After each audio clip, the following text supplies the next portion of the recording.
2022년 2월 러시아의 침공으로 시작된 우크라이나 전쟁은 2년 6개월째 이어지고 있으며 전쟁의 피로감이 갈수록 심화되고 있습니다.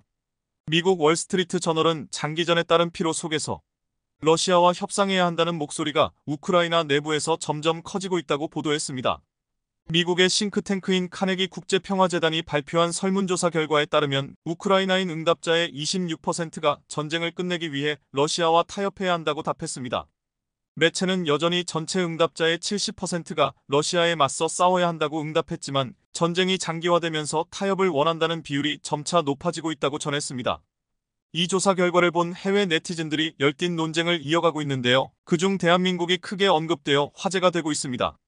우크라이나 일반인들 사이에서 신중하게나마 러시아와 협상을 언급하는 사람들이 늘고 있는 상황이지만 전현직 군인들은 대체로 이러한 흐름에 동의하지 않고 있습니다. 우크라이나에 있어 가장 긍정적인 순간은 아니지만 절대 전쟁에서 패배한 것이 아니라는 주장입니다. 2014년에 입대해 2023년 부상으로 전역할 때까지 복무한 42세의 우크라이나 군인 이반 판첸코는 러시아와의 합의는 가치가 없다고 말했습니다. 우리가 장기간 평화를 원한다면 그들에게 최대한의 피해를 줘야 한다며 우리는 전역 후에도 군인으로서 끝까지 방어해야 한다고 강조했습니다. 그는 전역 후 남성들이 어떤 자세를 가져야 하는지는 대한민국을 보면 된다고 말했습니다. 이반 판첸코는 한국 남성들이 2년 이상의 군 복무를 마친 후 총기를 다루는 데 있어 완벽한 전문가가 된다고 주장했습니다. 모든 국가는 전쟁 대비와 국방력 확충이 필요하지만 한국은 그 필요성이 더욱 크다고 했습니다. 한국은 압도적인 군사력을 갖추고 있지만 주변 국가들의 침공에 대해 완전히 안전할 수는 없기 때문입니다. 우리는 한국을 따라야 한다고 말한 것입니다. 이에 대해 미군 전역 장교인 러셀 스미스는 한국의 군사력이 과소평가되고 있다며 다른 국가들은 군사적 측면에서 한국을 두려워해야 한다고 언급했습니다. 그는 특히 한국의 세계 최강 예비군 전력이 전쟁에서 큰 역할을 할 것이라고 예상했습니다. 한국의 예비군은 단순히 숫자가 많은 것이 아니라 전투 능력도 우수하다고 평가하면서 미국의 군사기관이나 언론에서도 한국의 예비군을 극찬한 내용을 인용했습니다. 예비군은 말 그대로 상설군이 아닌 비상시에 대비해 준비된 예비 전력을 의미합니다. 평상시에 대규모 군대를 보유하는 대신 필요시 병력을 늘릴 수 있어 이번 우크라이나 상황을 보더라도 예비군의 역할이 중요해지고 있다는 것이 전 세계적 추세입니다. 우리나라도 예외는 아닙니다.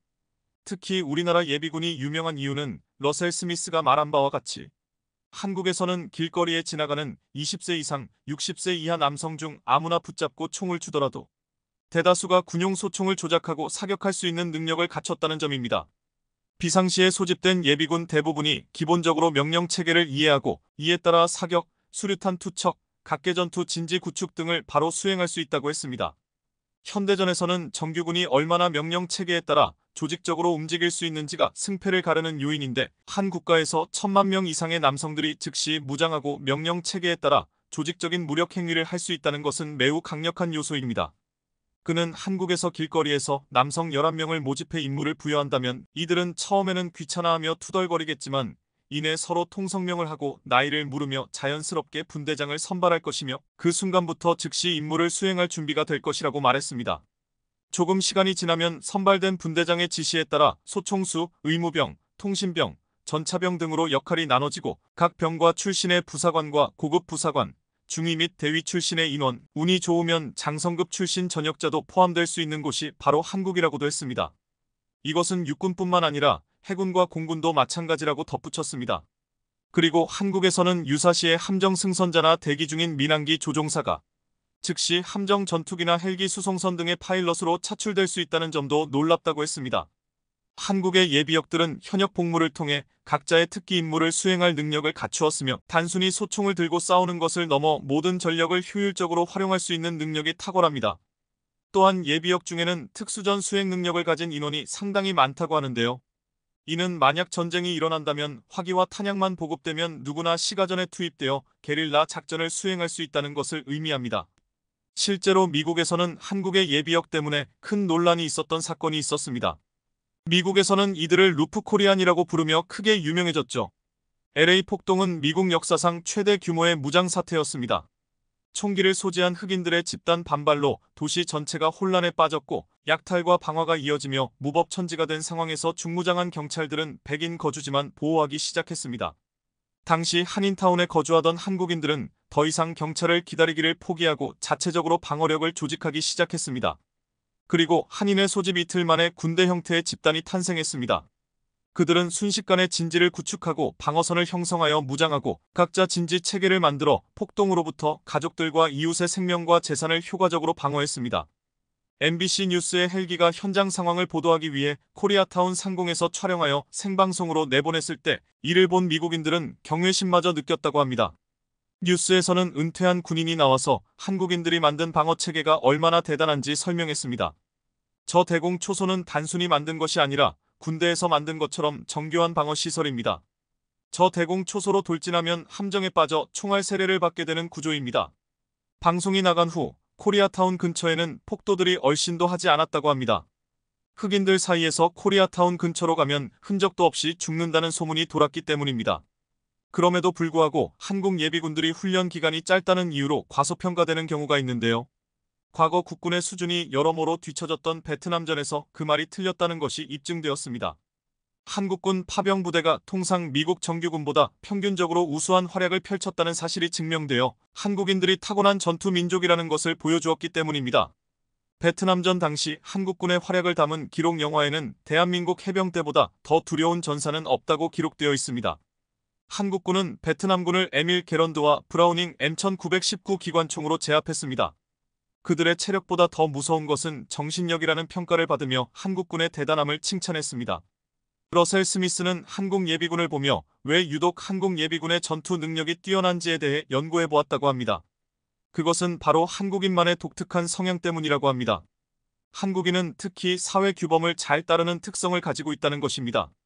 군대는 일반 사회보다 더 억압적인데 사회 규범을 잘 지키는 일반인이 군인으로서 더 잘 적응하고 임무를 훌륭히 수행할 수 있으며 한국인이 정확히 그런 특징을 가지고 있다는 것입니다. 얼마 전 방사정장이 인도네시아의 분담금에 대해 답한 지으러 찾아갔습니다. 이후 협의가 어떻게 되었는지에 대한 기사가 나오지 않았는데 의니메제 조나자카르타가 12일 인도네시아와 한국 간 KF-21 보람의 프로그램의 운명은 다음과 같다라는 제목의 기사를 보도했습니다. 이 기사에서 인도네시아가 한국에게 얼망하는 것은 세 가지. 지적재산권, 계약제도, 마케팅권이라고 했습니다. 위 세 가지를 통해서 인도네시아는 한국에 허가 없이 KF-21을 최버전으로 만들어 다른 나라에 판매할 수 있는 능력 다 갖추겠다고 했습니다. 만약 이 사항 중 하나라도 실패할 경우 인도네시아는 KF-21 보람의 험정 지속을 거부할 것이라고 했습니다. 이 매제는 예를 먼서 KF-21 보람의 핵심 4대 기술을 마스터하면 지상 레이더와 같은 아이생 제품을 더 쉽게 만들 수 있고 KF-21 프로그램은 인도네시아의 전략적이라고 했습니다. 이어이가 없는 태도는 국내에서 분노를 일으키고 있는데 전국 한국은 그 만관계를 생각해서 함께 가려고 했지만 무산될 가능성이 커지고 있습니다. 그러면 그 자리를 차지하겠다는 UAE와 플라드 가세로운 피트너로 급부상하고 있습니다. 이번에 역대 최대 규모로 펼쳐지는 서울 ADEX의 KF-21이 처음으로 공개되고 전 세계 관계자 이 보러 오는데 인니의 빈자리를 많은 나라들이 노릴 것으로 보고 있습니다. 최근 이스라엘 사태로 방한이 취소된 UAE 대통령은 그럼에도 불구하고 투자에는 차질이 없을 것이고 방한을 인계한 것뿐이라고 했습니다. 쫄라드의 관심은 여전합니다. 지글부터 KF-21을 노리는 나라들의 움직임과 한국이 새롭게 내놓는 기술과 계획들에 대해서 지세히 살펴보겠습니다. 그러나 KF-21은 에미레이트의 항공이 아니었다. 폴란드 디펜스 24, 폴란드 메제 시펜스 24가 지난 20일 KF-21이 UAE의 함공이 아니었다라는 인상적인 제목으로 기사를 썼습니다. 지난주 국내를 비롯해 유럽과 아람의 유수한 매제들이 UAE가 인도네시아의 지분을 인수해 KF-21 개발 서한을 보냈다고 보도했습니다. 심지어 공식적으로 참여한다는 MOU를 재결해 확정되었다는 말까지 나왔습니다. 그런데 한국방위사업청이 UAE가 KF-21 프로그램에 참여한다는 보도가 거짓이라고 말했다는 것입니다. 실제로 지난 18일 KF-21 개발에 UAE가 참여할 수 있다는 보도에 대해 방사청은 사실이 아니라고 밝혔습니다. 최경호 밤시청 대변인은 국방부 전례브리필에서 관련 기관과 부서를 확인한 과사실무근의 내용을 말했습니다. 일각에서는 인도네시아와의 방산과 경제 협력 관계를 고려해서 부인한 것으로 보기도 했습니다. 하지만 이러한 부인은 지금 인도네시아가 아닌 폴라드를 하란 것이라는 주장도 나왔습니다. 폴라드는 지금 한국과 거대한 발산 이자계일 눈앞에 두고 있으며 지난해부터 인도네시아 지분을 인수해 블로기를 함께 개발한다는 구상을 해왔습니다. 그런데 느닷없이 UAE가 끼어들어 자신들이 하려고 하는 자리를 차지하자 지난주 폴라드에서는 자신을 이고민하고 있는 사이 눈뜨고 담했더라는 말까지 나왔습니다.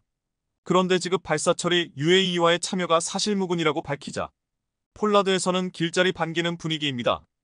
폴란드는 FA50에 이어 KF21까지 가져가려고 했는데 이를 UAE에 빼앗길 뻔했지만 다행히도 그 소식이 사실이 아니어서 가슴을 쓸어내렸다는 것입니다. 일각에서는 다분히 의도성이 있는 정보 홀릭이라면서 전투기 분야에서도 폴란드와 한국과의 협력 관계를 깨기 위한 것이라고도 의심했습니다. 디펜스24는 UAE는 실제로 KF21 프로그램에 관심을 갖고 있고 아마도 따르고 있지만 실제로 획득에 어느 정도 관심을 갖고 있는지는 확실하지 않다고 했습니다. 폴란드가 지금 FA50에 이어 KF21까지 도입하려는 데는 중요한 이유가 있다고 했습니다. 폴란드는 F-35A 32대를 발주해 내년부터 인수할 예정이고 한복 주력 전투기 F-16을 가지고 있으며 여기에 FA-50 48대까지 일주기탄이다. 폴란드가 F-35를 가지고 있으면서도 KF-21을 도입하려는 이유를 최근 미국의 상황에서 찾아볼 수 있습니다. 잘스 브라운 미 공군 참모 총장은 56세대 전투기가 날아다니는 전장에서 4.5세대 전투기가 필요한 이유는 페라리는 주말에나 타는 자다라는 말로 표현했습니다. F-35는 획득 가격도 비싸지만 운영 비용이 너무 비싸기 때문에 굉장히 비효율적입니다. 이에 KF-21이 그 대안책으로 떠오르는데 F-35 운용비의 절반밖에 되지 않습니다. 이 때문에 지급 비용 부담과 정지적 문제로 F-35를 구매하기 어려운 국가들은 KF-21 블록 2에 가지고 있습니다. 이 때문에 지금 비용 부담과 절치적 문제로 F-35를 구매하기 어려운 국가들은 KF-21 블록 2에 큰 관심을 가지고 있습니다. 내년부터 앙산되는 KF-21 블록 1은 공대공 미사일을 최대 10발 탐지해 공대공 임무에 특화된 모델이고 2029년부터 양산틀 KF-21 블록 2의 하드웨어는 르록 1과 거의 동일하지만 레이더와 소프트웨어 개량을 통해 공대공 공대지 공대합 작전이 모두 기능한 다목적 전투기입니다. 그런데 이를 국가 이그저 운용비가 저렴하고 F-35의 대만책으로만 KF-21을 선택하는 게 아니라 KF-21의 원대한 계획도 그들의 결정에 중요한 사만이 되고 있다고 했습니다. 특히 폴란드는 이 점을 노리고 있습니다. 한국항공우주산업 KAI는 지난 5일부터 8일까지 폴란드에서 열린 국제방위산업 전시회에 참여했습니다. 여기에 폴란드 국군이 앞선 보였던 FA50과 함께 KF21의 확장 성과무수성을 홍보했습니다. KAI와 폴란드는 함께 나서 폴란드와 인전한 슬로비키아, 물가리아 등 나토 회원국 주요 관계자 만나 FA50과 KF21이 대학 우수성을 소개했습니다. 그런데 이를 국가에게 현장에서 무엇보다 6세대 전투기로의 진화 가능성을 강조했다고 했습니다. 4.5세대로 알려진 KF-21이 스텔스질로 변하는 5세대도 아닌 6세대 전투기로 진화된다는 것을 통보한다는 것은 무모해 보이지만 그저 막연한 계획만 있지 않았습니다. KF-21은 블록 3에 가서도 제한된 스텔스 기능 확보를 할 것으로 알려졌는데 F-35와 같은 완전한 스텔스 기능 확보가 심지 않다고 했습니다. 한국은 적외선 대역에서도 안 잡히는 스텔스 메타쿨지를 개발해냈습니다. 이는 미국과 중국도 개발하고 있는데 한국은 미국보다도 먼저 특허를 냈다고 했습니다. 치열한 전쟁 속에 한국은 이 분야에서 세계 최고 수준이라고 말하고 있습니다. 6세대 스텔스에 들어가는 메타물질은 이전의 스텔스와는 차원이 다를 것이라고 했습니다.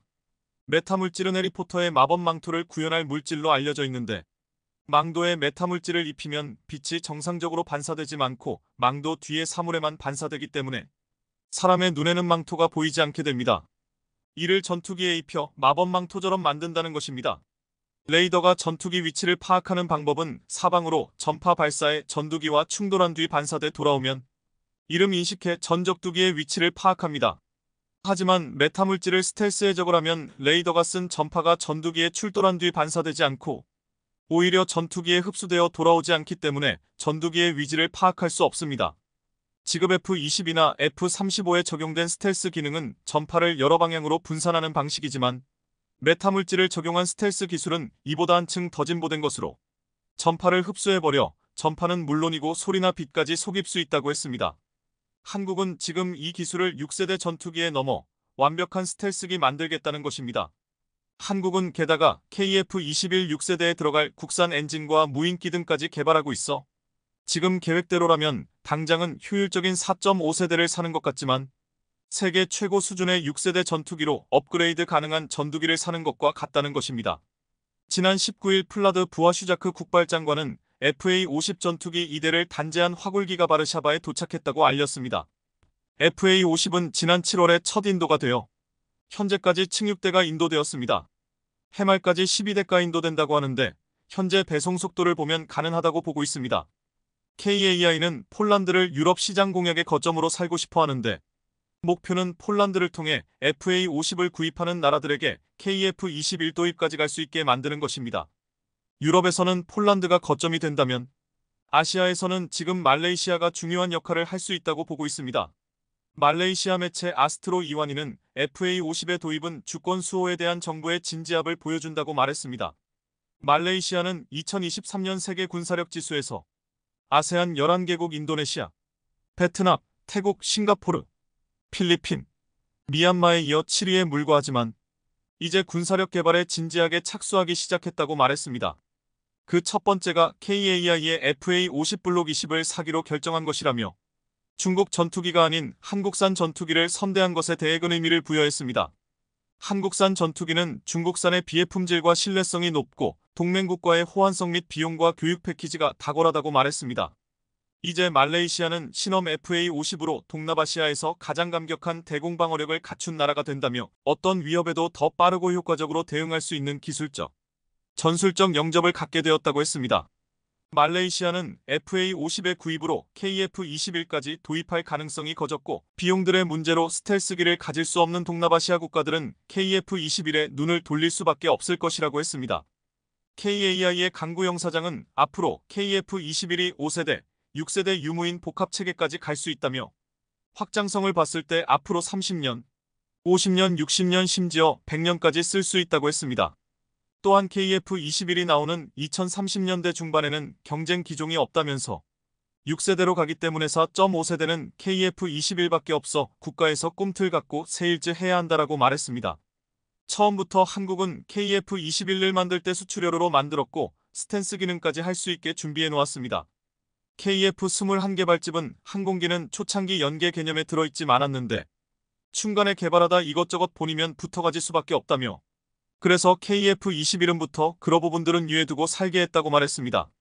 또한 지금 KF-21도 무장 능력 때문에 4.5세대라고 하는 것이지 형상 자체는 이미 5세대 실온에 있다고 말했습니다. 당장 KF-21은 F4와 F5 또는 KF-16을 대체하고 장기적으로는 F-15K까지 할 수도 있기 때문에 스텔스 성능보다는 무장 능력이 우선시됐고 애초부터 스텔스기 용도로 개발한 전투기도 아니었다고 했습니다. 하지만 KF-21은 블록 2에서는 공대지 능력을 갖춘고 블록 3에서는 스텔스 기능 안전하감 벗이라고 했습니다. 그런데 한국은 KF-21을 3회 F-35보다 한 제대 항상권 스텔스 기업 끌어모으려고 준비하고 있습니다. 이 기술은 서유럽이나 중국과는 비교를 거부할 정도로 높은 수준비고 기대받고 있습니다. 바로 최근 국방과학연구소가 공개한 나노 공맥 구조 고근자기밥 경상고성능 스텔스 재료 기술입니다. 이것은 F-35에 적용된 RAM 레이더 흡수 페인트과 RAS 레이더 흡수 구조제의 높은 중당을 해결할 수 있는 나노 공액 구조 고분자 기반의 스텔스 재료를 사용하는 기술입니다. 국방과학연구소의 새로운 레이더 흡수 페인트 RAM는 우레단 계열의 도료 페인트를 기반으로 여기에 나노 공액 고분자 유전 손실 재료 쉽게 설명해 전기가 흐르는 플라스틱 소재와 자성 손실 재료 레이더 팔을 열로 바꾸는데 사용을 잘 섞어서 최적의 효율을 달성하는 데 성공하였다고 했습니다. 그 결과 밀리미터 단위의 두께로도 90% 이상의 전파를 수능력을 확보했다고 했습니다. 이 기술을 이용하면 스텔스기의 무게를 크게 줄여 무장 단재단을 늘릴 수 있을 것으로 보고 있습니다. 또한 블록 3홈에서는 스텔스 기능뿐만 아니라 인공지능 AI 적용과 유인 복합체계 운용 구현으로 6세대 전투기를 구현하려 하고 있습니다. 일각에서는 한국의 이러한 장기적인 플랜이 UAE와 폴란드가 지금 인도네시아를 떨쳐내고 KF-21 사업에 뛰어들고 싶어하는 큰 이유로 보고 있습니다. 오는 10월 17일 22일까지 국내 최대 국제 방산전시회 아데스 2023이 경기도 성남 서울공항에서 역대 최대 규모로 열릴 예정입니다. 여기에는 35개국 550개시가 참가 지난 2021년 28개국 440개 업체에서 훨씬 늘어났습니다. UAE 대통령도 이번에 방한에 아덱스에 참가하여 국산 무기와 업체 부스 둘러볼 예정인데 이번에도 대협 계약 소식이 나오기 기대하고 있습니다. 그런데 최근 폴란드와 한국의 이자 발산 계약에 대한 논의가 진행되고 있는 가운데 일각에서는 대출 한도가 낮아서 어려움을 겪고 있다는 말이 나오고 있습니다. 그런데 폴란드 가강한 의지를 가지고 이를 해결하겠다는 움직임이 포착되고 있습니다. 먼저 폴란드 발산업체 HSW가 중국에게 매각한 공장을 되찾아왔습니다. 중국 회사 리우공은 세계 최대 건설 기계 제조업체 중 하나로 라드에게는 최고의 투자 회사였습니다. 당시 HSW는 건설 기계를 생산하는 제철소 공장을 이 회사에게 팔았지만 최근 이 건물과 기계뿐만 아니라 550명이 넘는 직원까지 복귀했다고 했습니다. 그 이유는 여기에서 현재 연간 50개를 생산할 수 있는 크랩 자주포의 생산량을 100대로 늘리고 또한 보병 전투자랑과 박격포 천무들을 생산하기 위해서라고 했습니다.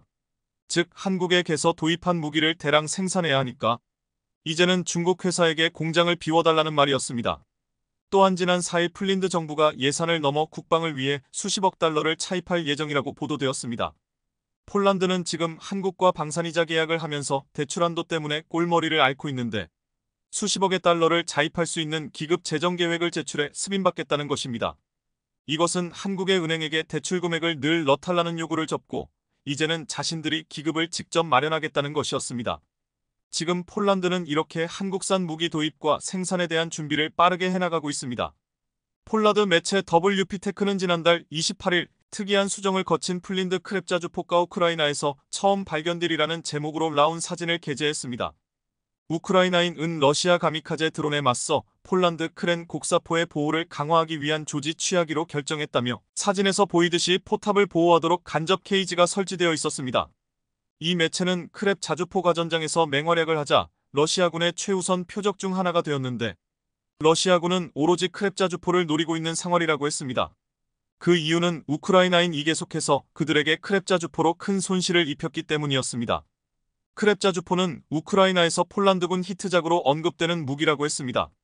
우크라이나 군인들과 전문가는 이를 칭찬하고 있고 폴란드 주재 우크라이나 대신은 크랩 자주포가 전선의 상황을 변화시켰다라고까지 말하기도 했습니다.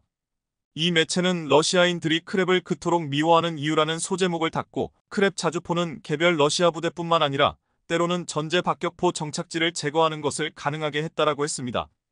우크라이나 군인들은 가능한 발사거리뿐만 아니라 무엇보다도 높은 정확도를 높게 평가하는데 그들은 놀라운 기동성에 대해서도 대단하다고 말했습니다. 무게는 거의 50른에 달하지만 최대 속도는 60km/h, 주행거리는 최대 400km입니다. 여기서 또한 중요한 것은 자준포가 행군 위치에서 전두 위치로 전환되는데 약 30초에 불과하다고 했습니다. 이렇게 높은 절약설, 놀라운 기동성은 K9 차제를 사용하기 때문이었습니다. 한국산 무기는 이렇게 우크라이나 현장에서 그 위력을 입증해 보이고 있습니다. 이번 국내 최대 국제방산 전시회 아덱스 2023은 중요한 기절이 달 것으로 보이고 있습니다. 우크라이나 전쟁으로 인해서 국제적으로 군비 증강의 분이 일어나는 가운데 한국은 가장 간략하면서도 신속하게 무기를 전달할 수 있는 시스템을 갖춰 급부상하고 있습니다. 지금 폴란드를 비롯한 동유럽 국가들을 비롯해 줄들의 부유한 국가 이 대규모의 한국산 무기를 사려고 돈을 준비하고 있습니다.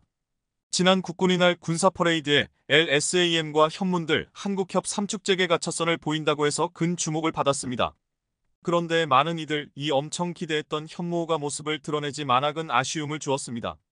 이에 한 네티즌이 커뮤니티에 20륜짜리 현무 54일을 3D로 만들어서 올렸습니다. 10톤짜리 괴물 미사일이라면 이러한 혈태가 될 것이라고 했는데 3D로 봐도 굉장해 보였습니다. 최근 한국 국방부가 발표한 잠수함을 괴물 미사일이 주목되고 있습니다.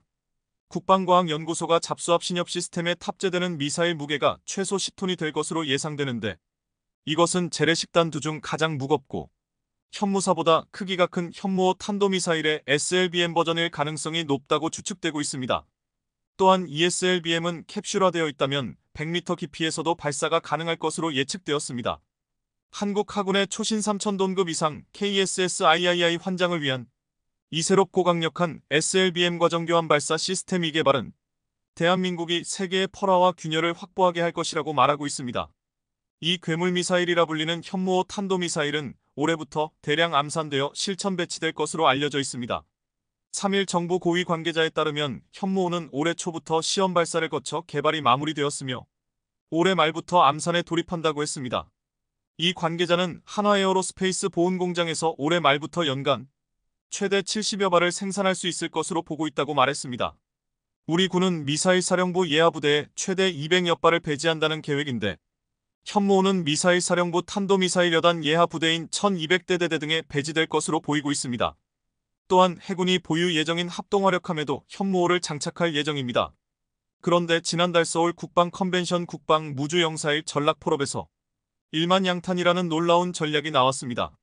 미사일 전문가로 30년 이상 근무한 납세규 전임 국방과학연구소 소질이 꺼내든 전술로 1만 발의 재래식 미사일로 한 발의 핵무기로 공격당하면 200발의 미사일로 보복하자는 것입니다.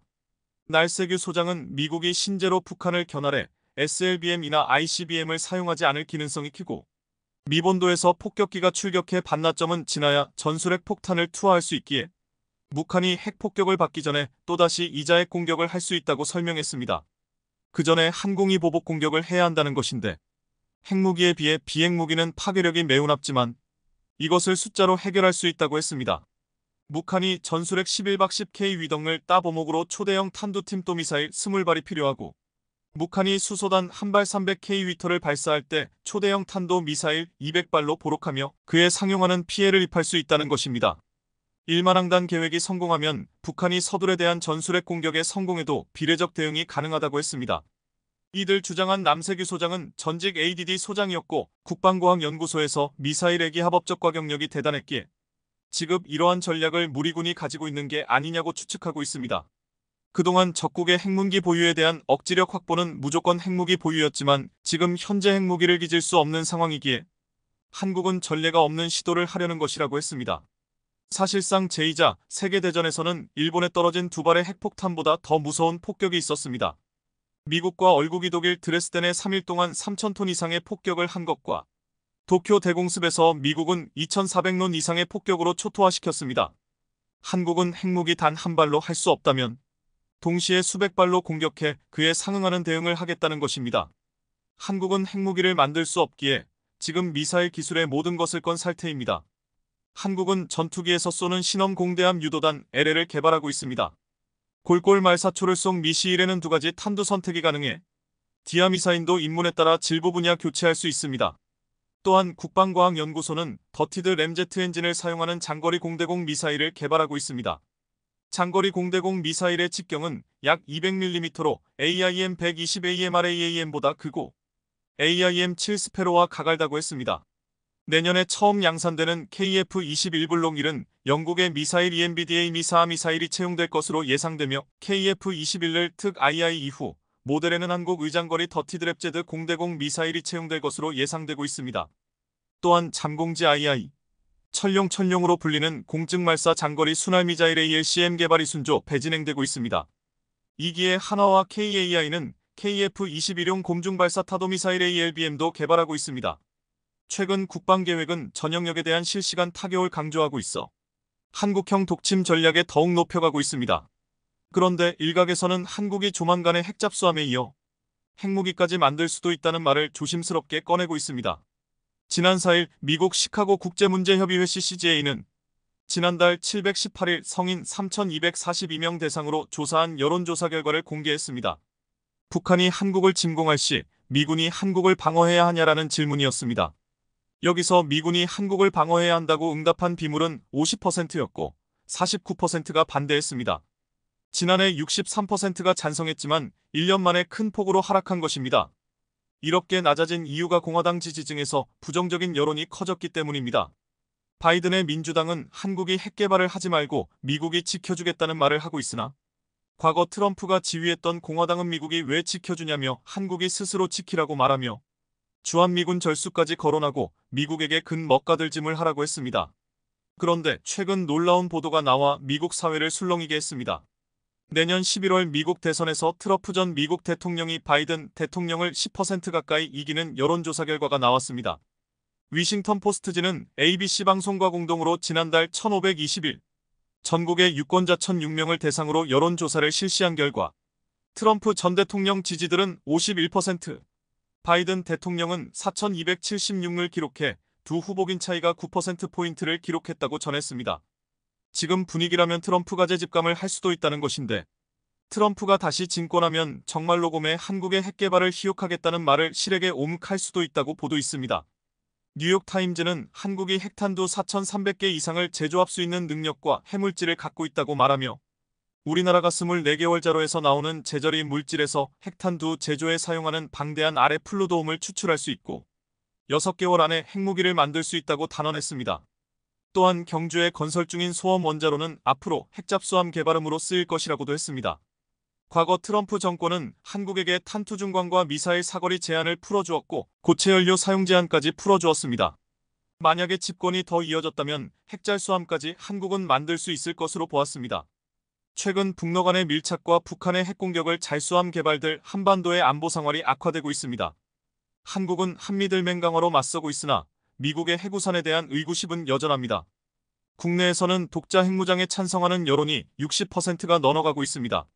한 전문가는 한국의 핵무장이 일시적으로 한국의 국제위상에 타거울 수는 있지만 프랑스와 인도는 미국의 반대에도 불구하고 핵보유를 선대하였고 결국 미국의 인장을 받아 국제적 위심이 훨씬 높아졌다고 했습니다.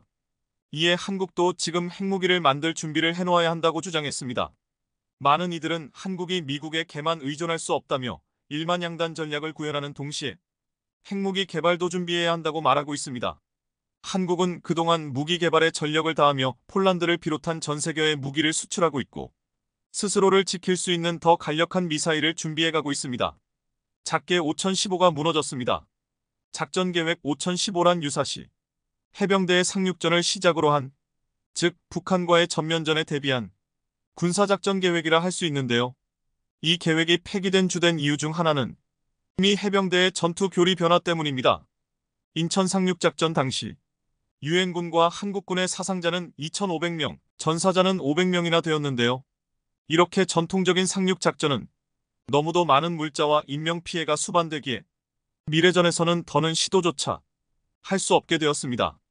그리고 미 해병대의 변화는 대한민국 해병대 진화의 시발점이 되었는데요. 한반도 유사 상황 발생 시 미 해병대와 함께 상륙작전을 펼치는 것이 과거 우리 해병대의 교리였다면 이제는 미국의 지원 없이도 단독으로 작전 수행 가능한 해병대를 목표로 그리고 이 원대한 계획의 중심엔 아이언마린 전투 실험대대가 있습니다. 만약 한반도에 제2의 한국전쟁이 발발한다면 우리 군은 또다시 제2의 민천 상륙작전을 과거에는 가능했을지 모르겠지만 앞으로는 불가능하다고 할 수 있는데요. 미국과 우리 군 모두 더는 대규모 상륙작전은 염두에 두지 않기 때문입니다. 보통 상륙작전이란 해상에서 육상으로 기동하여 거점을 확보하기 위한 군사작전으로 인천 상륙작전은 빠른 기동과 우세한 화력 사전에 철저하고 비밀리에 수행한 정보전 덕분에 성공할 수 있었습니다. 그리고 민천 상륙작전의 성공으로 연합군은 북한군의 보급선을 끊어버려 전쟁의 향방을 바꿀 수 있었는데요. 전쟁의 양상마저 바꾼 성공의 이면엔 너무나 많은 인명피해가 있었습니다. 이것은 상륙작전 자체가 적의 방어선이 있는 것을 알면서도 거점을 확보하는 것이 목적이기에 군사작전 중 가장 위험한 작전이기 때문인데요. 태평양전쟁 당시 모키나와 상륙작전 때 미군은 10만 명이 넘는 사상자를 냈고 이오지마 상륙작전 때는 3만에 가까운 실제로 피해를 실감한 미 해병대는 한 번도 대규모 상륙작전을 실전에서 펼치지 않았는데요. 지상의 거점 확보가 중요해졌고 이에 따라 상륙작전의 관심사가 높아졌지만 수십 년 세월이 흐른 현재 이러한 인적 피해를 감수하고 상륙작전을 펼칠 수 있는 국가는 인명을 총탄처럼 소모하는 중국을 제외하고는 지구상에서 전무하다 할 수 있습니다. 그리고 이러한 전수대 변화는 대한민국 해병대의 진화를 가져왔는데요. 해병대는 수년 전부터 인구절벽이라는 사회적 환경과 소부대 단위 위주, 분산작전이 요구되는 미래 전장 환경을 고려해 미래 군 구조 혁신에 관한 연구를 그리고 지난 1월 29일 해병대 1사단 연병장에서 전투실험대대 아이언마린 대대 출범식을 거행했습니다. 해병대 보도자료에 따르면 해병 최초의 전투실험대대 국방혁신 4.0 기본계획 수립에 따라 그동안 해병대 상륙작전에 사단과 여단급의 대규모 병력과 장비가 동원됐던 것과 달리 소부대 단위 분산 작전이 요구되는 미래 전장 환경에 맞춘 부대라고 합니다. 즉 아이언마린 부대는 독자적인 상륙 작전이 가능한 대대급 부대란 것이 해병대 측의 설명인데요. 이들은 아이언마린이란 이름처럼 강철 아이언처럼 단단하고 첨단 과학 기술을 통해 더 스마트하고 미래지향적인 부대로 거듭나고 있습니다. 해병대 첫 전투 실험대대인 아이언마린 대대는 다기능관 측경, 드론 등의 정밀 타격 능력을 향상시켰고 K808 차륜형 잠갑차, 한국형 상륙 돌격 잠갑차 KAAV 등을 활용해 육상과 해상에서의 기동성을 한층 더 발전시킬 예정입니다. 해병대는 아이언마린 전투 실험대대를 독자적인 상륙작전 수행 능력을 갖추고 효율성이 높은 부대 구조로 발전시킬 계획을 갖고 있습니다. 앞으로 아이언마린은 2025년까지는 대대급 상륙단으로 운영되다 2026년부터 2027년까지는 여단급 상륙단의 전투 실험부대로 활용될 예정인데요. 전술했듯 이 모든 대한민국 해병대의 진화는 미 해병대의 전투 교리 변화가 1775년에 창설된 미 해병대는 제2차 세계대전과 한국전쟁에서 상륙정을 타고 해안에 상륙해 적을 섬멸하는 상륙작전을 수행해왔으며 현재는 분쟁이 발생한 지역으로 신속하게 이동해 대응하는 원정작전을 미 해병대의 독특한 특성과 존재 가치를 인정받기 위해 끊임없이 교리와 전술을 혁신해왔습니다. 이제 미 해병대는 더 이상 전통적인 상륙 돌격 부대가 아니라 미사일과 드론을 가지고 싸우는 첨단 부대이며 상륙점을 동원하는 돌격 상륙작전 대신 헬기를 이용해 신속하게 적 해안 후방에 침투하는 강습 상륙작전으로 개념을 바꿨습니다. 실제로 미 해병대가 한미연합 물린 때 보여준 모습을 보면 해안 상륙은 한국 해병대에 맡기고 미 해병대는 헬기를 이용해 해안에 침투하곤 했습니다. 해병대는 1차 걸프전과 이라크전에서 지상군과 별 차이가 없는 모습을 보여줬습니다. 그들은 이라크전에서 가장 치열했던 팔루자 전투에서 탱크와 장갑차를 앞세우고 시가전을 펼치곤 했는데요. 아프가니스탄에서는 탈레반을 상대로 게릴라전을 수행했습니다. 그러나 이제 전장 환경과 주적이 바뀌었습니다. 미국의 군사적 경쟁 상대는 탈레반이나 러시아가 아니라 중국이 되었고 이에 따라 전투 교리의 변화를 가져온 것인데요. 미 해병대의 변신은 인도 태평양에서의 중국과의 충돌에서 어떻게 승리하는가에 초점이 맞춰져 있습니다. 향후 10년간 미 해병대는 총병력 규모를 18만 9영명에서 17만 명으로 1만 9영여 명 감축한다고 하는데요. 주된 감축 대상은 해병대 내 지상군 분야입니다. 보병대대는 24개에서 21개, 포병대대는 21개에서 5개로 줄어드는데 해병대 내 에이브럼스 전차대대를 미 해병대 사령관은 늘 전차를 가진 해병대는 필요하지 않다고 말해왔는데요. 실제로 그 일이 벌어진 것입니다. 사실 미국은 중국과의 가상전에서 지상전은 전혀 고려 대상이 아니었습니다. 중국의 군사적 팽창 또한 해상에서 주로 이루어졌다고 할 수 있는데요. 대만을 포함한 남중국해가 그 대표적인 예라고 할 수 있습니다. 그리고 미국은 바다 위에서 진행되고 있는 중국의 군사적 팽창에 맞서기 위해 드론과 무인 수상함, 무인 잠수함 등으로 구성된 일종의 무인 함대, 일명 유림함대를 구성, 이미 올해까지 함대 구성을 마치고 2025년부터는 현장 배치될 예정이라고 하는데 이에 따라 그동안 항모 중심의 미국 해상전력도 재편될 예정입니다. 중국은 미국의 함대를 위협하기 위해 대함탄도미사일을 개발해왔고 미국 역시 이에 맞서기 위해 해병대를 중심으로 드론과 미사일로 무장한 소규모 부대 편제를 계획하고 있는 것입니다. 이들은 유사시 중국군을 타격하고 다음 목표물로 신속하게 이동하는 것을 전술로 삼고 있는데요. 드론으로 중국 레이더 및 방공망을 교란하고 중국 함정과 미사일들을 파괴해 중국의 무력을 억제하는 것입니다. 이에 미 해군은 2024년까지 총 10척의 대형 무인 수삼함 LUSV를 건조할 예정이며 에코 보이저로 불리는 초대형 무민 잡수점 XLUV도 배치해 적 잠수함 탐지 및 기뢰 제거 임무까지 수행하도록 할 예정입니다. 결국 드라마틱한 미 해병대의 변신은 대한민국 해병대의 숙제로 던져졌는데요. 얼마 전까지 한반도 유사 사망 발생 시 가장 먼저 투입될 병력은 미 해병대였습니다. 특히 오키나와에 주둔하고 있는 제3해병원점군은 한국 해병대와 긴밀하게 연결, 작전을 공유해 왔는데요. 미 해병대의 개편과 교리 변화로 우리 해병대는 더 이상 한미연합 상륙작전을 미군의 도움을 받는 기존의 대규모 상륙 돌격작전이 불가능해졌다면 단독으로 대규모 상륙작전을 수행할 능력을 키우든지 그것이 아니라면 다른 전략적 대안을 마련해야 합니다. 현재 대한민국 해병대는 해병대사령부와 서북도서방위사령부 예하 2개 사단, 2개 여단 약 3만의 병력으로 해병은 육군과는 다르게 해군 소속으로 상륙작전을 목적으로 탄생했습니다. 또한 국군조직법에도 해병대 자체를 상륙작전을 주 임무로 한다라고 명시해놓고 있는데요. 그러나 상륙돌격작전 감행 시 발생하는 인명피해 문제에 대해선 심사숙고할 필요가 있습니다. 이에 우리 군은 인적자원을 제외한 첨단 무기의 도입으로 인명피해를 어느 정도 상쇄시킬 계획인데요. 이를 위해 상륙기동 헬기뿐만 아니라 경항공모함 LPX 확보와 더불어 신형 상륙함 LST-III, 공기부양정 LSF 사업을 또한 상륙지역 조기 확보를 위한 차기 상륙돌격 장갑차 KAAV 사업과 차륜형 장갑차, 무인 경전투 차량, 통로개청형 KAAV, 전술 교량 차량 II 확보 사업도 확대하고 있는데요. 상륙 초기 상륙군의 화력을 보강하기 위해 상륙형 120mm 박격포 체계와 서북도서용 무인기 UAV와 사단점 차량 무인기도 도입하고 있습니다.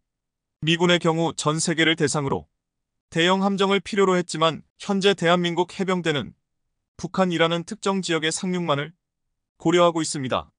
최근 러시아와 중국이 연근의 상륙작전용으로 공기부양점을 이용하고 있는데요.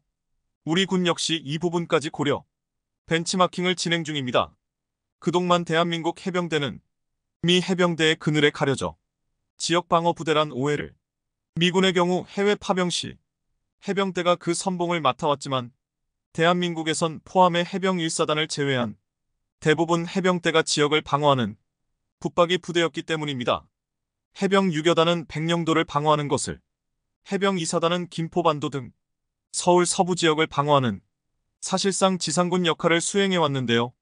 해군이 보유하고 있는 독도함과 마라도함, 그리고 몇 척의 상륙 지원함으로는 한국 해병대 단독 상륙 작전이 어려워 스스로 그런 오해를 불러일으켰다 할 수 있습니다.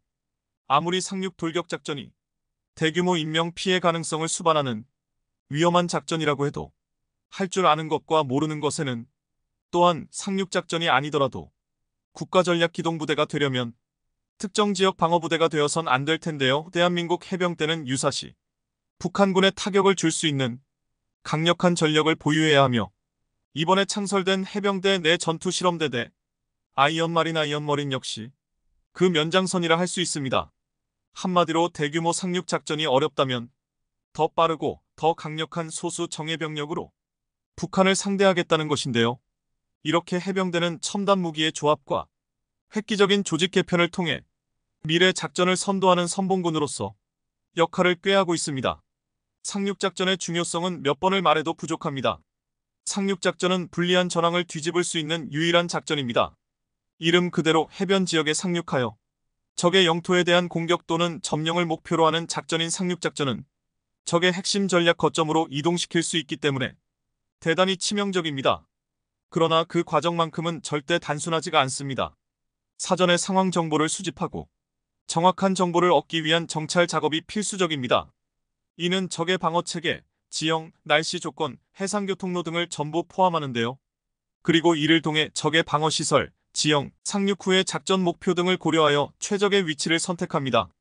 그리고 마침내 상륙에 성공하게 된다면 목표 지역을 점령하고 방어선을 구축하여 후속 군사력을 상륙시키는 등의 작업이 진행됩니다. 다시 말해 상륙작전은 더 큰 본대를 상륙시키기 위한 거점 마련의 일종이라고 할 수 있는데요. 하지만 적의 후방이나 보급 거점 등 전략적으로 중요한 지역을 점령하거나 통제할 수 있기 때문에 적의 후퇴 또는 공격을 방해하거나 보급선에 영향을 미칠 수 있고 상륙한 부대가 내륙으로 전진하여 적의 방어를 돌파하거나 뒤통수를 칠 수 있습니다. 여기서 끝이 아닙니다. 상륙작전은 적에게 예기치 못한 전략적 혼란을 유발할 수 있습니다. 갑자기 눈앞에 적이 뒤통수에서 나타났으니 당면한 일인데요. 양공을 받게 된 적의 본대는 본래의 방어 계획을 수정하고 병력을 분배해 주공과 상륙군을 모두 방어해야만 합니다. 다시 말해 그만큼 방어선이 얇아질 수밖에 없는 것입니다. 또한 후방에서 튀어나온 상륙군은 적에게 정신적 압박을 가하고 동반되는 빠른 진격은 적 지휘관의 결정력을 떨어뜨립니다. 역사 속에 있었던 수많은 상륙작전, 노르망디 상륙작전이나 민천 상륙작전도 불리한 전황을 뒤집는 조커로 사용되었는데요. 당장 대한민국조차도 유사시 개전과 동시에 해병대 1사단이 원산과 함흥에서 상륙작전을 펼치도록 계획되어 있습니다. 이른바 작게 5015입니다. 원산과 함흥은 북한의 중요한 도시 및 해안 지역으로 전쟁 시에 북한의 방어와 군사적 능력을 저해하는 데 중요한 역할을 합니다. 이 지역을 점령하면 우리 군이 적의 허리를 끊고 퇴로와 증원군을 차단할 수 있습니다. 대한민국 기갑전력의 핵심인 제7군단이 망치라면 원산과 함흥에 상륙한 해병대 제1사단은 모루인 셈인데요. 더군다나 두 도시는 그 자체만으로도 전략적으로 굉장히 중요한 지역입니다. 특히 원산은 북한 해군 제1전대가 주둔 중민 곳으로 이곳을 점령하는 것만으로도 북한동해 함대의 움직임을 상당 부분 제한할 수 있는데요. 지리적으로 북한은 서해 함대와 동해 함대가 완전히 이분되어 있기 때문에 사실상 해상 전력의 절반을 항구에 묶어놓는 것이나 마찬가지입니다. 그리고 앞서 말씀드린 대로 원산과 함흥의 점령은 적에게 전략적 혼란을 초래할 것입니다. 허리가 끊기지 않으려면 북한 수뇌부는 원산과 함흥으로 적지 않은 병력을 이동시킬 테고 자연스레 북진을 방해하는 방어선도 얇아질 수밖에 없습니다. 그러나 상륙작전은 초하이리스크, 초하이리턴 중에서도 가장 극단적인 예시입니다. 만에 하나라도 상륙작전에 실패할 경우 막대한 손실을 볼 텐데요. 이는 지상에서도 마찬가지입니다. 대한민국은 종심이 짧고 오랜 휴전으로 방어선이 매우 두텁기 때문에 북진 돌파에 적지 않은 화력을 쏟아부어야 할 것입니다. 물론 그런다고 해서 북한의 방어선을 뚫어낼 수 없다거나 되려 우리 군이 전투력에서 밀린다거나 하지는 않겠지만 문제는 중국의 참전입니다. 북한의 화력을 많이 소모할수록 10중8구 전쟁은 더욱 장기화될 것입니다. 효율 문제를 생각해도 원산 상륙작전과 함흥 상륙작전 성공은 필수적인데요. 이를 위해 대한민국이 준비하고 있는 게 바로 초수평선 상륙작전입니다. 초수평선 상륙작전이 등장하기 전 상륙작전은 매우 단시간에 벌어지는 대규모 소모전과 다를 게 없었습니다. 앞서 언급한 노르망디 상륙작전과 인천 상륙작전 역시 마찬가지입니다.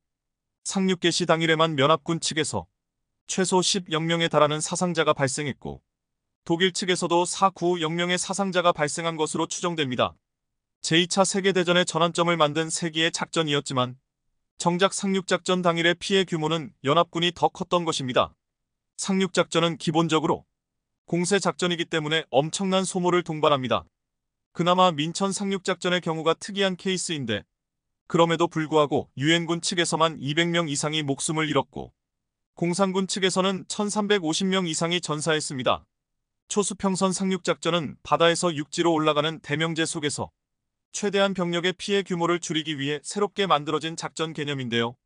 본격적인 상륙작전을 시작하기 전에 전투기와 공격 헬기를 동원해 상륙 지점의 방어시설을 파괴하고 동시에 기동 헬기, 우리 군의 전력을 기준으로 하면 마린원을 투입해 천병을 해안선 후방에 투입하고 이후 안전이 확보된 조건에서 고속 상륙정, 공기부양정 등을 이용해 대규모 병력을 신속하고 안전하게 해안으로 상륙시키는 게 바로 초수평선 상륙작전인데요.